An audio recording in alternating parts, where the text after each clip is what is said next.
هادي انا كنسميها غير فكاكه الوحيل. بعد ما كندوز النهار كله في الكوزينه، ها الفطور ها الغدا ها الكوتي، كيوصل العشاء كنولي نقلب على شي حاجه تكون ساهله ماهله ولذيذه بزاف وما كتنفعني غير هاد الوصفه. تبعوا معايا الطريقه. فواحد المقيله درت شويه الزيت وجوج دريسات ديال الثومه شحرتهم، وكنضيف لهم 400 غرام ديال صلصه طماطم جاهزه.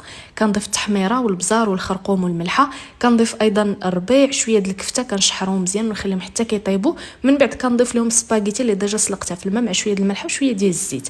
صافي كنخلط مزيان. كندوز كناخذ واحد الكاسرونه درت فيها معلقه صغيره ديال الزبده وشويه ديال الزيت ومعلقه كبيره عامره مزيان ديال الدقيق.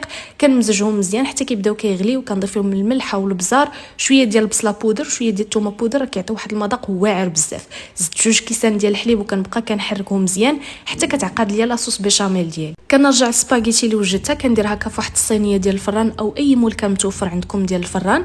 كندير ليها هذيك لاصوص بيشاميل من الفوق والجبن مبشور وكندخلها على 250 درجه، نار من الاعلى ومن الاسفل دفعه واحده، غير واحد 5 ديال الدقائق كيذوب هذاك الجبن كيتحمر وكنخرجهم. شوفوا لي ما شاء الله على منظر. الا ما عمركم ما شفتوا البنه بعينيكم فراه هذه البنه شخصيا الصراحه جات خطيره.